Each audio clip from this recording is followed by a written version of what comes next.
Hi guys, it's Hannah. It did occur to me that if I'm gonna do like monthly essential rewards order from Young Living, monthly counter check-in, that I could also do like monthly or bi-monthly reading check-ins. These are only going to be like advanced reader copies or things that I get for free from giveaways that are hard copies.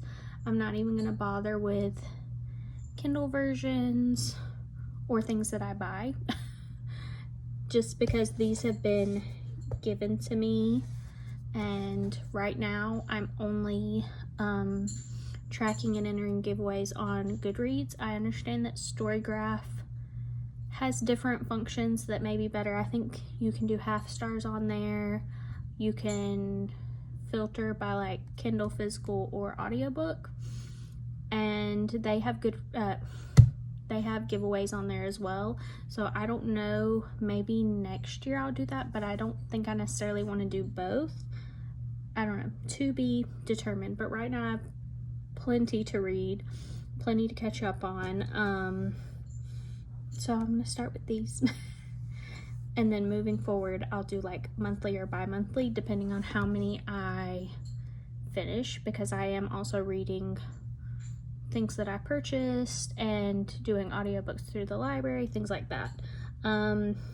This is one of the first books that I got through a Goodreads giveaway, Stop Bullshitting Yourself, by Drew Hanlon. There's a lot of sports analogies in here, but if you've read any kind of a self-help book, such as Atomic Habits or something like that, it's the same thing. I didn't think it was great. It was fine.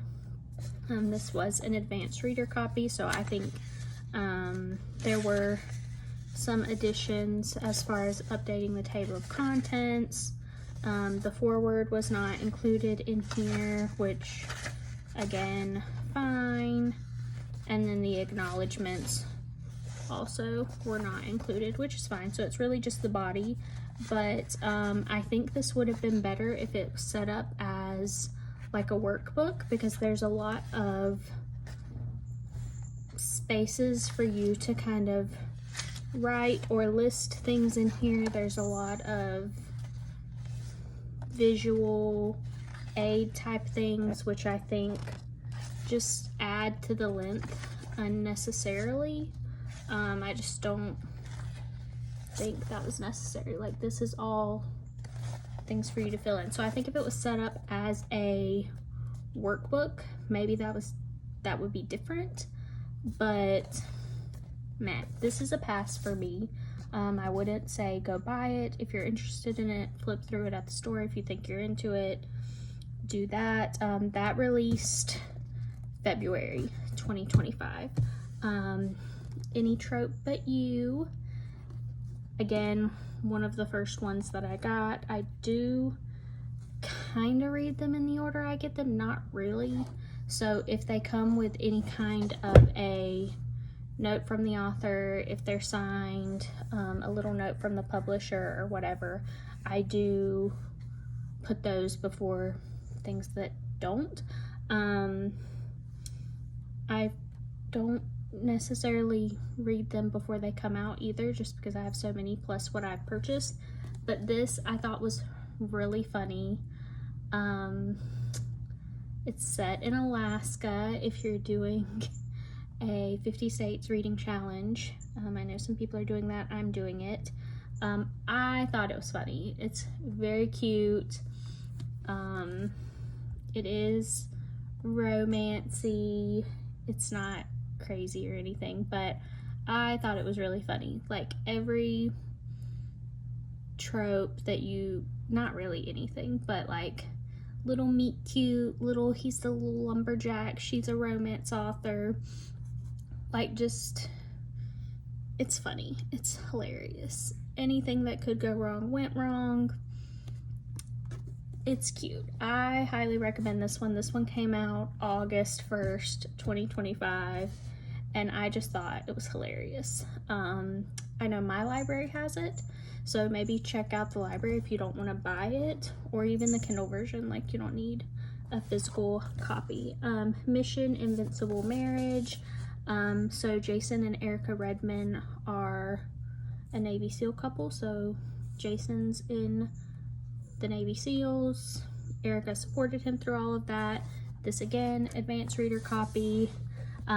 They also, or he wrote The Trident. I don't know anything about that. Like, I did not know anything about them before reading this, and to some degree I do think they lean a little bit on you kind of knowing who they are. They do kind of explain their relationship and how they met, how they got together, different things in their lives throughout, but I think if you knew who they are, maybe it would be a little easier to follow. But I mean, it's good advice. It's probably not anything different from any other kind of relationship book. You know, communication is important. Both people have to be important in the situation. Sometimes you gotta compromise, that kind of stuff. But I did like it. I think this would be good to gift someone in the military, unless they hate the Navy. But you know, for something like that, like a little wedding gift or something, I think this would be cute. I wouldn't give just this, but for someone who's in the military family, like maybe this would be something they would like. Again, not necessarily anything mind-blowing, really awesome. You have to read this book over something else, but I liked it. And that came out March 2025, so that one's out as well. Automatic Noodle by Annalee Newitz. This one just released, it just says August 2025, so I think it's out now. This is really cute and funny too. Like quirky little robots. I don't want to give any spoilers, but basically the robots not really take over, but it's set in the future, and basically there are still humans, but robots do all the jobs.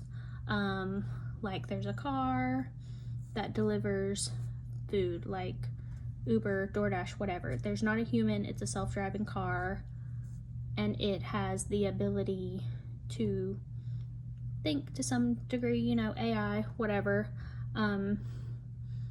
I guess more aware, more self-aware than AI. But basically these robots are abandoned, for lack of a better word.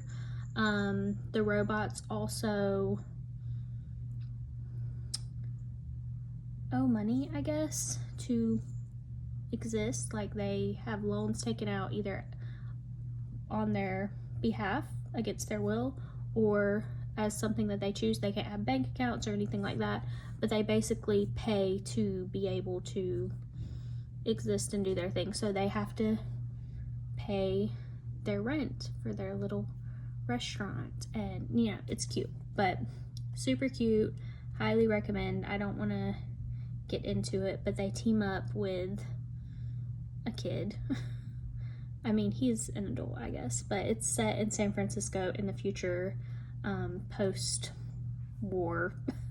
But I think it's really cute. Definitely worth a read. It did just come out, and it's going to be coming out in hardcover. It is considered sci-fi, but very cute.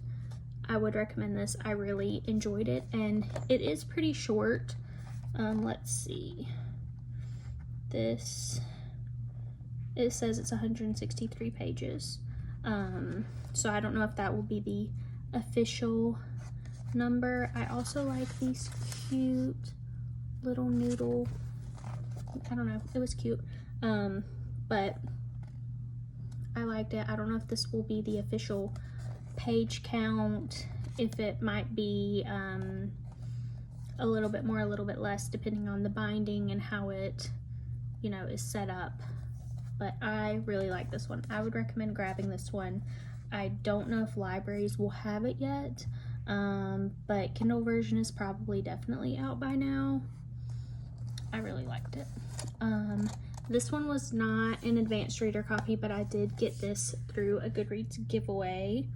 This retails for $35. Braided Heritage, Recipes and Stories on the Origin of American Cuisine by Jessica B. Harris. I really liked this. I did want to read through it before trying to cook through it because there are a lot of like interesting stories in here.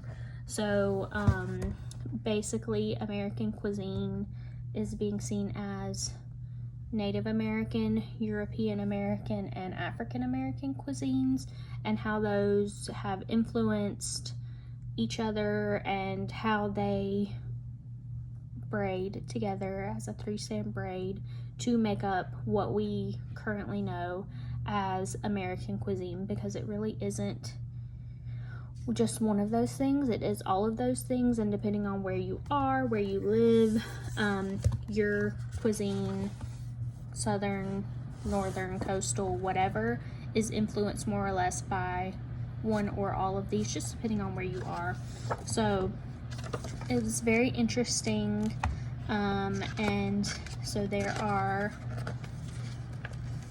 sections. So the Native people is the first section, and there is some history of different Native American tribes and history there, along with what kind of things they would have cooked and eaten and whatever. But there also are stories in each of these sections by people that assisted in getting this cookbook together. So they get to tell about them, their history, and you know, how they grew up eating and how these recipes have come into what we now would consider American cuisine. Very interesting, very well done. It's beautiful. The pictures are fantastic as well. I can't say enough good things about this. It is kind of seafood heavy, and I don't eat seafood, but everything else I will be trying. Even like old-fashioned iceberg salad, like look how pretty they made that look. It's just very well done, and it, you know, talks about the history of where these recipes came from. Everyone who helped do this, like, recipes are credited to them. You know exactly where they came from, and all of that. So I do really like this, and it's very interesting. So if this is something you might be interested in, or you know, just something that is interesting to study or have, or as a coffee table book, I think this is really a great volume to add to your collection. Or if you're trying to branch out and maybe try something new with some recipes that are also probably semi-familiar, at least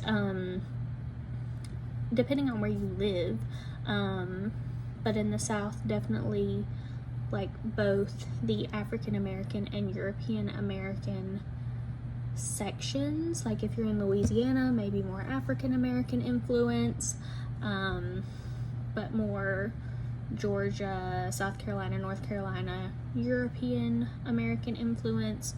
But there's also, you know, mix between all of those depending on where you are, how you grew up, like your culture of your town or city or whatever. So very interesting.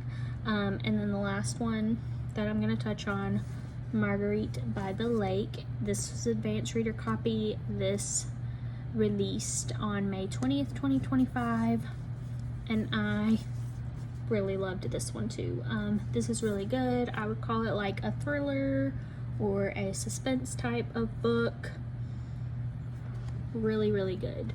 I wish that I would have read it prior to launch, but honestly, I probably read this in three and a half hours. I started it like in the evening, like on a Friday afternoon, and I was just so tired, but I wanted to stay awake and finish it, but I couldn't. But so the next morning, Saturdays, I go lay by the pool and read my book. And normally I read on the Kindle by the pool, but I took this book because I really wanted to finish it, and I finished it and then also read something on my Kindle. So it's very fast-paced in my opinion.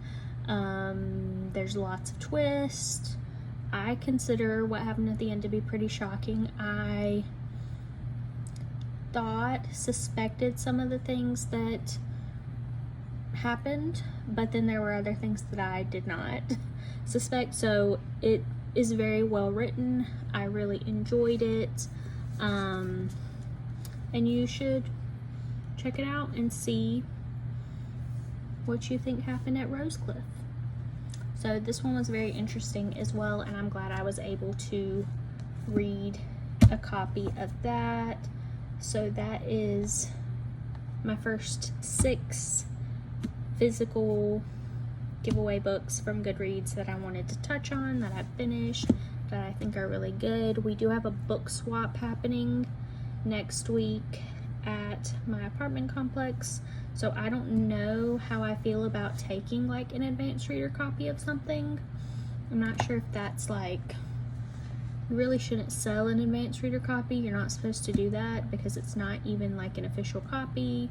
There could have been edits done to it, but as far as trading, I don't know if people would be cool with that. I don't know if I'm gonna go at all, because what if someone wants one of my books but I don't want one of theirs, or vice versa. So I don't know. I do have several books that I've gotten through giveaways, either advanced reader copies or just regular copies that are being given away that are part of a series. So I've basically felt the need to read the entire series up to that. I think one was like the 7th book, one was the 10th book, one I know is the 6th book. So I'm also kind of working through all those things before I get to like my advanced reader copies. One is just the 2nd book in the series, but it's like I don't want to necessarily pay money to purchase these other books, so I'm trying to get them like through the library and all of that. So there are wait times or hold times associated sometimes with those as well. So it takes me a little bit to get there, and because I usually read my Kindle by the pool, I do audiobooks while I'm at work. So ebook, physical book in the evenings, it just kind of depends on where I'm at and how I've been able to get a copy of a book. So that's kind of where I'm at, but I did seriously enjoy this one. This one's really good. Automatic Noodle also was super good, but I enjoy reading all types of books, so that's why these are seemingly random, because I pretty much will enter every giveaway because I don't pick and choose. Like, if someone tells me a book is good, like, I'm gonna read it, and especially if the author is sending them out for free for people to read and review, like, I'm gonna read it, and if I hate it, I will still kind of be nice, but it would have to be really bad for me to be mean. But if it's really good, I'm gonna tell you about it. But happy reading. I'll be here catching up because I think I have some library books that are due in the next couple days, so I need to finish those. And yeah, I need to get back on my advanced reader copies so that I have something to tell you guys next month or the month after. We'll see how that works, but bye.